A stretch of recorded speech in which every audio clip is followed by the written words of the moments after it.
The book of the prophet Ezekiel. In the first video, we were introduced to Ezekiel the priest, and he's sitting among the exiles in Babylon. And he's confronted by the awesome glory of God's temple presence, but it's appearing to him in Babylon.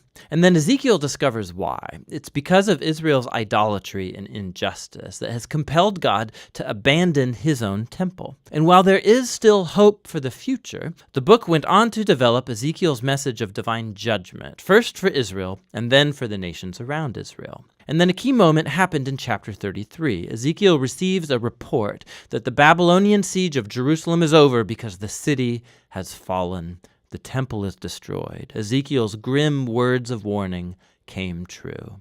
The exile was the most horrendous catastrophe that ever happened to Israel, and it raised the big questions of whether God was done with Israel for good. But remember, at the end of chapter 11, God promised that there was still a future beyond exile for Israel. And so the rest of the book is designed to explore Ezekiel's vision of hope, first for Israel, then for the nations, and then for all of creation. The hope for Israel begins with God promising to raise up a new David, a future messianic king, who's going to be the kind of leader that Israel needed but never got. And this new Israel, who's going to come under the messianic king's rule, is going to be a transformed people. God's going to deal with the heart of their problem of rebellion by giving them new hearts. It's just like Moses promised at the end of the book of Deuteronomy. God says he's going to remove their hard hearts and send his spirit into his people to give them new, soft hearts that can love and obey their God. And this idea gets developed in the next strange vision. Ezekiel sees a huge valley filled up with dry human bones and skeletons, and God tells him that it's an image, a metaphor for Israel's spiritual state. So their rebellion against God, it resulted in exile and the literal death of many people, but it was also a metaphorical death of their covenant relationship.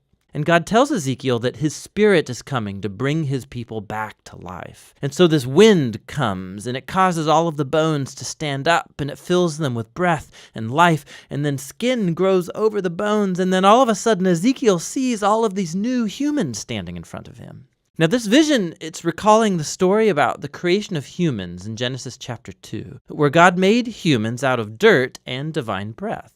And so Israel and all humanity have rebelled, resulting in death. And so the only hope is that God would perform a new act of creation and remake humans in such a way that they can truly live in a relationship of love with God and with each other.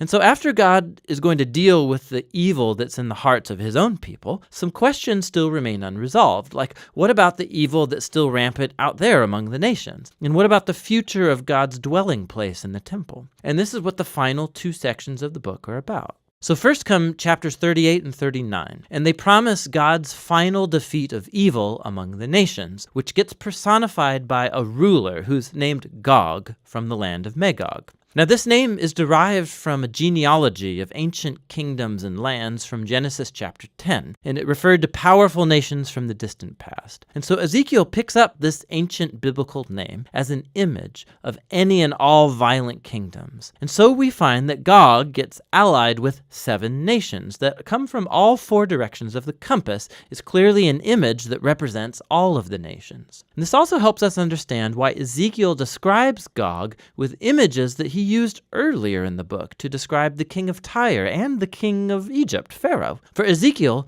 Gog is an amalgam of all of the worst, most violent people in the Bible. Gog is the archetype of human rebellion against God.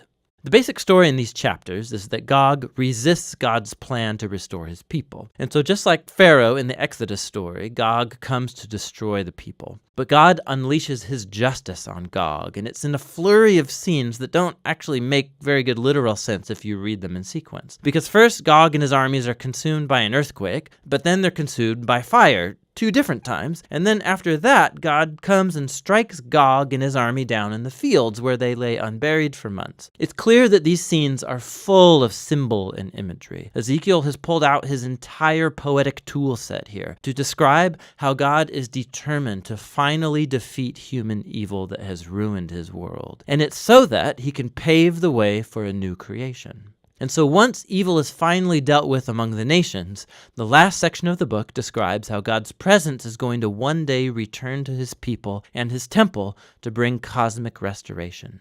So Ezekiel first gets this long, elaborate vision of a new temple and a new city. He's given this heavenly tour guide who shows him around the new temple complex, and it's much larger and more majestic than even Solomon's temple. There's a new altar, new priests, a whole new system of worship. And then after this elaborate tour, God's glorious throne chariot that he saw back in his first vision comes back, and it enters the new temple. Now, the meaning of these temple visions has been the source of debate for a long, long time. So some Christian and Jewish readers believe that this vision will be fulfilled literally one day, and that these chapters offer the actual blueprints of the new temple that will be built when the Messiah returns and brings God's kingdom. But many other Jewish and Christian readers think that this vision, like all of Ezekiel's other visions, is full of symbols, and they depict the reality of God's presence returning to his people in the Messianic kingdom, but not necessarily in the form of an actual building. Whichever view you take, it's important that Ezekiel never calls the city Jerusalem, and chapters 47 and 48 show why. Ezekiel sees this tiny stream pouring out of the temple threshold and steps, and then it quickly becomes this raging river, and then it flows out of the temple and the city into the desert, into one of the most desolate places on planet Earth, the Dead Sea Valley. And then that river, it leaves behind it a trail of trees and life, and then the Dead Sea gets transformed into a living sea that's teeming with plants and animals. All of this imagery comes from the Garden of Eden in Genesis chapters 1 and 2. And we see just how cosmic Ezekiel's vision really is. God's plan has always been to restore all humanity and all creation back to his life-giving presence. And so the book ends with the name of this garden city. The Lord is there.